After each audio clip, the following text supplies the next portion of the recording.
Welcome to this episode of Food Bites. There's somebody who was a guest last year who I think is really important for us to have a discussion with this year. Chuck Lazenby is the executive director of Unity Project. Now, the food bank and Unity Project have had a very fulsome partnership in this last few years. And we as a food bank have learned a lot about the subject of not just homelessness, but the depths of homeless, the different nuances of it. And Chuck has been very helpful to us as we have moved forward. But Chuck, it's great to have you on the show with us. I really thank you for coming on. I know just how busy it has been down there.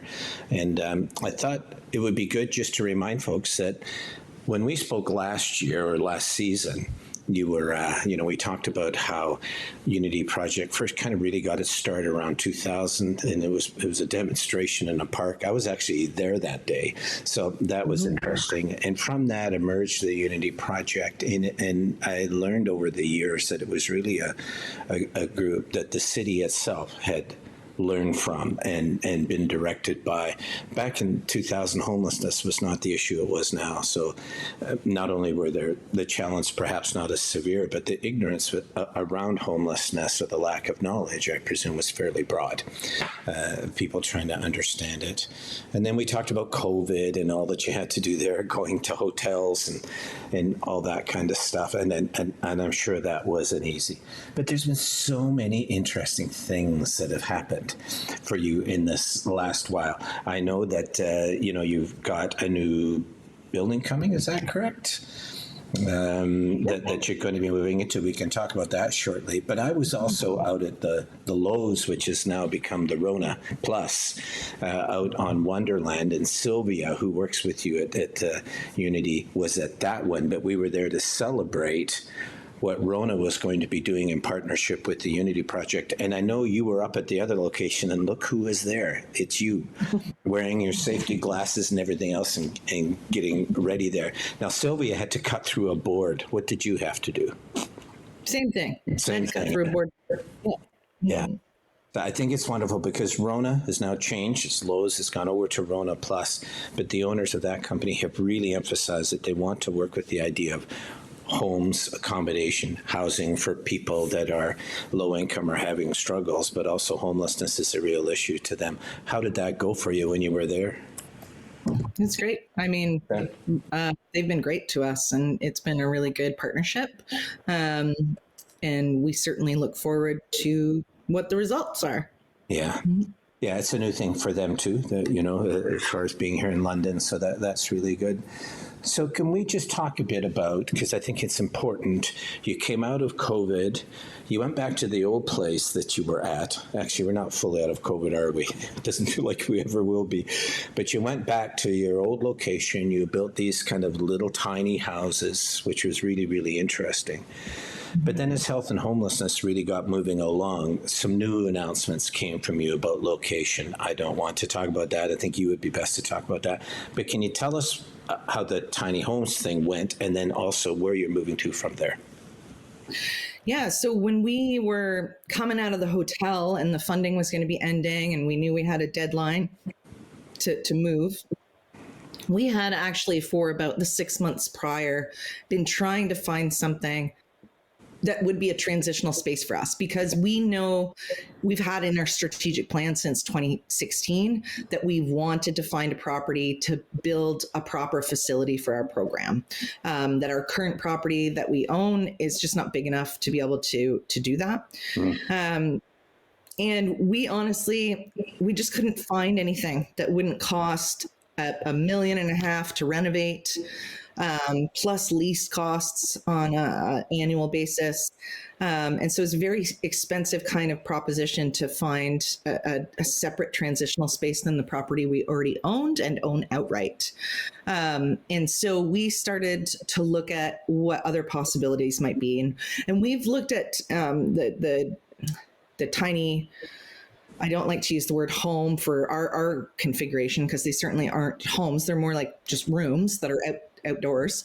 And, we've looked at different ones, but they're often not built for our purposes. So they're not durable. They're not built for, people experiencing homelessness. So these were very intentionally designed, structures that we thought maybe we could make that work. Because we did not want to return to our old location in the same configuration we had before the hotel, which was congregate spaces, and especially in light of pandemic proofing, but also in light of like changing policy in the way that we work with participants, the fact that we're not abstinence based, the fact that we're now taking pets, the fact that we want to, have couples. And so these structures allowed us to ensure that we could still support 38 people on site, and not be crowded in there. So it's been going really well since the start. We're still trying to work in the routines and figure out all the different pieces about how it works, because whenever you get a new facility configuration, that's a part of you have to figure out your program around it, but things are going really well with that configuration. Right. But you've had another announcement lately that you might be moving on. What is that? Yeah, so we have been in negotiations with the property since last, I think November, and finally closed just August 18th. And it's a property that we are looking to develop to, build our dream facility on over the next few years. And it certainly will take a few years. We're looking at probably three years minimum before we would be occupying that property. But those structures that we have on our current site are always intended to be a transitional plan. We'd like a purpose-built facility that supports our program instead. And so, that is the plan. And we don't want to operate out of two locations. So we will be deciding what happens with our current property, whether that's selling it or leasing it or something like that. But we look forward to, the opportunity to design that space and to move into that space eventually. Now, is it a building that's already there, or are you going to be building fresh? What's happening there?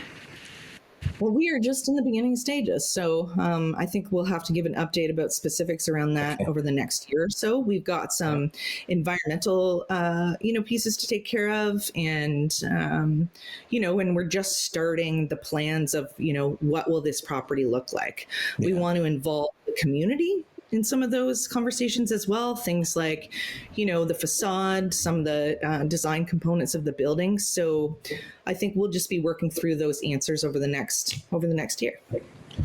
Well, congratulations, because I followed the story. It's been a fair while coming, Chuck, but it's just what you need. And especially in this era, people deserve often better than we're able to give them. We all kind of cobbled things together the best we could, but now that we realize that homelessness is something that's much more serious in our communities, we have to develop more serious responses, which is important. Which brings us to health and homeless. Now, I talked to so many people about it. You would talk to way more than I would about it. And part of the reason why I wanted to talk to you, because I think that there's a misunderstanding out there, about these kind of things. They end up in the news and people immediately jump to conclusions. I know that for people like myself or the food bank, we're 100% behind the initiative. We've been at this for a while. During COVID, the food bank spent a lot of money trying to do all the homeless lunch programs because a lot of places weren't open. So we had to do the best that we could. But I really credit you with giving me an education through this last while about all the challenges that are there. But what I have learned from talking with people, regardless of what they think about locations or things like that, when they talk homeless, they tend to, if I could say, like people do with the food bank, they think that they know what the average person at who comes to the food bank for assistance is like, and it's not like that at all. They're everybody. It could be your neighbor. It could be anybody. And I think around homelessness, there's a general tendency to stereotype those folks. And you would be better than probably anybody else I know to get into the different dimensions of homelessness, the different cohorts, if I can use that word, around homelessness. I know we talk about high acuity, low acuity, thresholds, all of those things. I think it would be really good for us to have something of a primer from you about the different stages of homelessness. Would you mind giving us that? I wouldn't mind at all. And I think it would be a lot easier to understand and to explain if there was, a kind of this linear path that people exist upon, and they just don't. And so I think that, one, it's important to recognize, we see as diverse a population as, you would see in a classroom or in a workplace or in a community. There is no, I think, one word you can use to describe the folks that we see. And some folks, they have substance use issues. Some folks have mental health issues. Some people have dual diagnosis. Some people have some extreme health issues. Some people are coming from sleeping outside. Some people are actually coming from just having been evicted and never having experienced street culture at all. So it's just all across the map. And I think that one of the things we're certainly seeing a lot more of in our community is folks who are sleeping rough, folks who are sleeping in encampments, folks who are sleeping, in tents and parking lots, and hopefully they do have a tent. Because that population has certainly increased over the past couple of years, right? And so I think that has informed people's perspective. We went from a London that was able to sweep a lot of these things under the rug, that went and actively tried to do so for many, many years, to the point that people really didn't understand that we had those experiencing homelessness in our community, to it being very exposed, and to being very prevalent. And, and I think that when people are seeing things like people using substances, smoking drugs or injecting drugs or drinking or using the streets as a washroom or doing the things you would do in your own private space if only you had that private space, it's having a significant impact on the public. And that the perception is that safety is being compromised. And there's, no doubt that there's definitely been occurrences of safety being compromised for folks. But in general, that has, not been what people have been experiencing. It's a perception, right? And, that I think that people are maybe scared to explore their own perceptions of what homelessness is and what homelessness is not, and to challenge themselves on whether or not, they could change those perceptions. Yeah. Talk to me about acuity. What do you mean when we hear that in the news? Yeah, so these words are certainly industry terms, but we refer to people as, low or high or mid acuity. And that's basically an assessment of need. So, and how complex or how great a person's needs are in terms of the level of support that they might need to feel stable. Yeah. And so that often means that if you're a high acuity, you have more complexity of needs. It probably means you have some serious health issues going on. You probably need some medical support, maybe on a daily basis. It probably means you are using substances on a regular basis of whatever kind. It probably means that you may have some either drug-induced or undiagnosed or untreated mental health issues. Yeah. And so when we are looking at lower acuity, it would be maybe folks who, their one issue that they have to not be homeless anymore is to pay the rent. And we have lots of who are like that as well, who don't necessarily need a bunch of support. They literally just need money to pay the rent that's been increasing, over and over again every year for the past few years. So that's what that term means. Yeah. So, for us as a food bank, our numbers have gone up 42% in a year. They've gone up 91% in 2 years.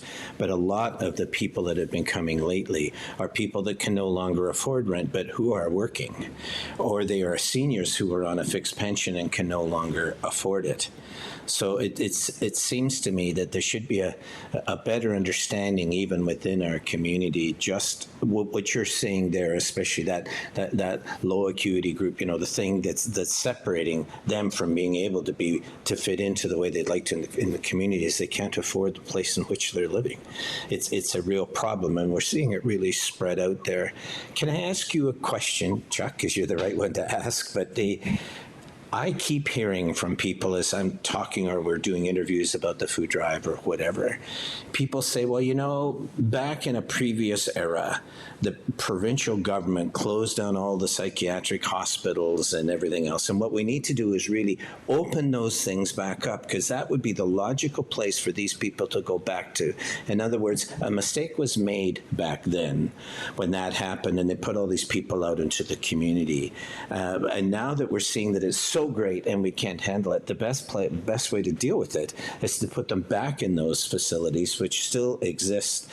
Now, for myself, in recent years, I have learned just how complex and diverse the homeless population is in London and across the country. But I would suspect that wouldn't work. But what would I know? I'm just a food bank director. Why don't you tell me, how do you answer that when people say that to you? Well, it didn't work.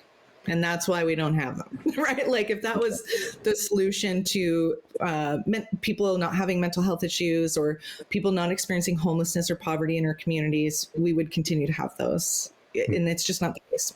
And I think that one thing that's really important to recognize is some of those folks who are low acuity, they're going to move into a higher acuity spot, just like some of those folks who are high acuity were lower acuity, the longer you experience homelessness. Yeah. Because the thing that pushes that forward is things like trauma.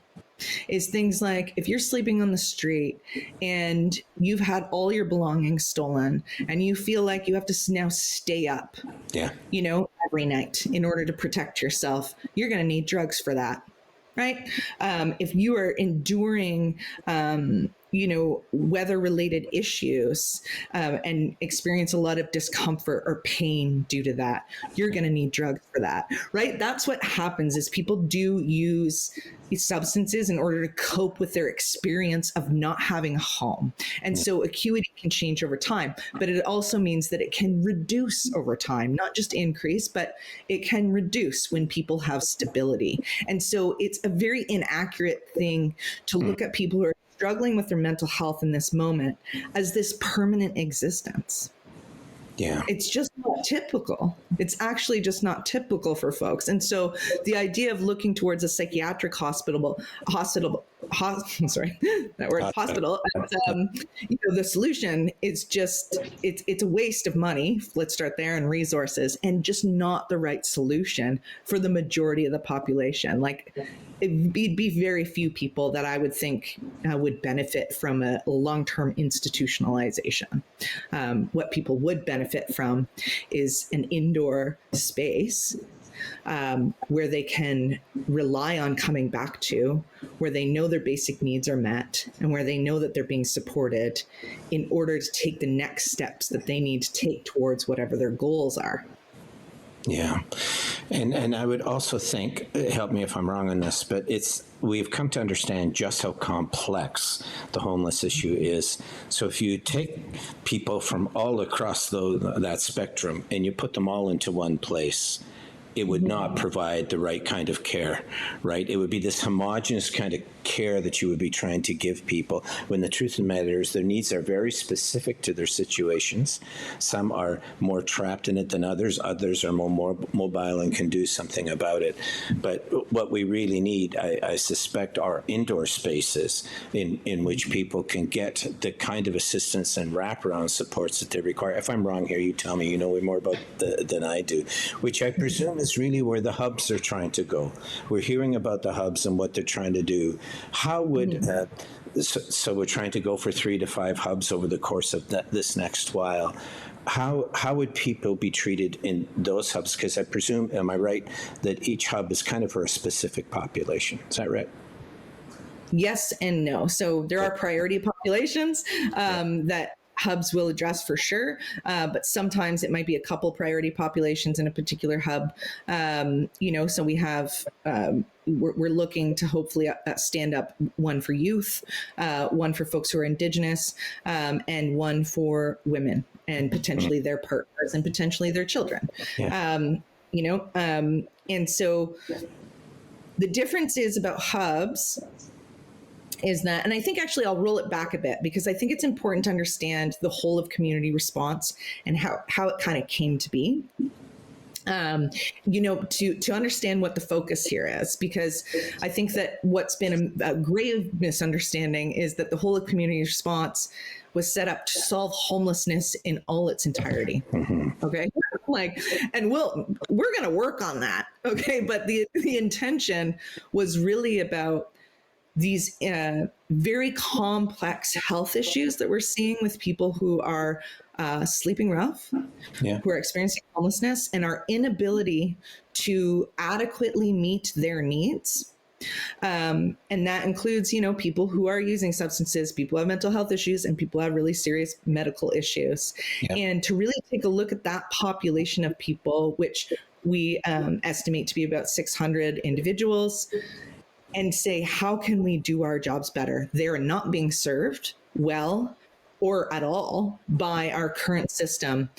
What do we need to do to serve those folks? And that's where the whole of community response started. That was the intention, was to really dig into that population. And one of the things that came out of that was this idea of hubs, which is really if you want to simplify it, it's kind of a redesign of emergency shelter for this particular population. And so when we look at hubs, we are saying, like, what would we have to do differently than what we're currently doing in order to provide service to those folks? Yeah. And so that's where we start to look at things like it needs to be low barrier, which doesn't mean no rules, and doesn't just speak to substance use. It also speaks to things like accommodating pets, accommodating couples, assessing your policies and your procedures to see if any barriers exist as they come up, and trying to reduce those, as you move forward. It speaks to having a higher staff ratio per participant so that we have the staffing we need to accommodate and support those complex needs. It's about, working together as a community for those who have expertise with certain services to be able to bring those to the hubs, so that we're all working together to support that particular population. And no one organization has the expectation of being responsible for that. It's about 24-hour respite beds, where we're saying there's some folks, they're not going to want to be there 24/7, but if we want to try to catch them, so we can start a support plan with them. And if what we can catch them for is 2 hours of sleep, let's catch them for that. And when they wake up, we'll have this conversation with them. Yeah. And hopefully we can get them into the transitional beds, which would be 24-hour access for beds over time, where you would work with individuals towards a housing outcome once they leave. Yeah. So I have a worry. People hear about this. They hear about the anonymous donor and the family and the $25 million and maybe another $5 million being added to it. It's all just the best. It's all really great. It's community all coming together, all the developers, health experts, hospitals, all that kind of stuff. Like it's great stuff. However, there's going to be a tendency for people to say, okay, well, that's going to solve the homeless problem. And they'll be driving to work in December or in February, and they might still see homeless populations out there in tents. And they're going to say, wait a minute, it didn't work. What happened to all of that investment? What about these people? What happened to it? And I guess it's a little bit like the health system itself, right? Like you've got certain people within it that require special care, wraparound support, so on and so forth. That really is where health and homeless has centered itself, isn't it, as an initiative, is to help those people with what they need. The problem for folks, I think, is they're going to see this other side and say, but what about them? And that's a very valid point. The food bank is committed to helping those people as our partnership with the health and home. But I do think, Chuck, what would you say to those people? I understand somewhat that we're trying to help the people with the highest acuity. That's really true. Are there plans in there at all about the rest of the populations out there, knowing that their needs might not be as severe? Yeah, so I think that there's a few parts to that answer. One is that we need other parts of the system to still continue to work and advocate for changes to the system, right? I mean, exactly. One of the foundational pieces is housing.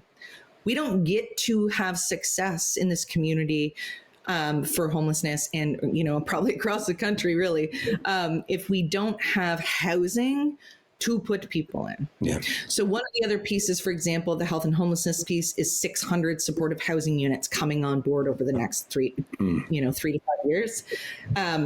Because we know some people are going to require a support over time and in a more permanent way. And so that's also a part of the plan. So we're not just doing the emergency response side. We're also saying we also need to incorporate this permanent housing piece. But we also need other parts of the system and other parts of government to support a housing strategy that's going to increase vacancies and decrease the amount that people have to pay for rent, or increase their income so they can actually afford market rent. And so we need other levers of the system to actually work there, because housing is the solution to homelessness. For sure. Okay? The reality. It's the foundation. It's not the only thing that can happen. People need to be supported in their path. But if you don't have that as a foundation, we lose. Yeah. And unfortunately, as a municipality, we can only do so much for that, right? We need other levels of government to also be a part of pushing that plan.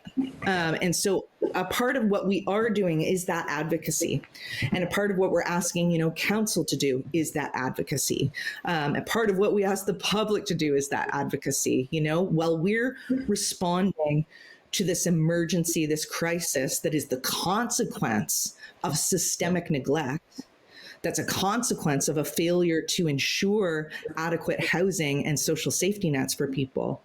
We need other parts of the system to stand up those foundations. Yeah. Mm-hmm. Chuck, this is the kind of instruction we all need. I really appreciate that. And I think as we move forward into this new way of looking at things, I mean, it was a whole of kind of community approach that came into that, all these different institutions, individuals, and other things. I think we're going to need your help again as we move forward. So I wouldn't mind talking to you again, maybe in the winter or spring, and you can help guide us through as to what's going on. How can we support? How can we understand things better? Because I think it's in my whole time, in my over 40 years that I've been in the city, I've never seen a situation like this. Never. We've had a lot of emergencies, but I've never seen so many come together like this. So there's a real measure of hope there, but it's going to have to, these are almost intractable problems for decades. So we have to have that kind of patience. But I really want to thank you for the leadership that you have shown. You've been around for over 2 decades. Pretty awesome, Chuck, and you've helped us. And it must be rewarding for you to see this move now in this direction. but we're going to need to understand. It's going to require more understanding of us. We don't suddenly get it now just because of what you told us today. We're going to need more, and we're going to need people like you to help us. I hope you feel a sense of hope for yourself. There's always a level of hope that I have. You can't do this job without that, right? Yeah. And I think that one of the things that I think is really hopeful, and that I have the great privilege of being able to see, is every day we also see people leave homelessness. Yeah. Right? No. It's not happening as quickly or as often as it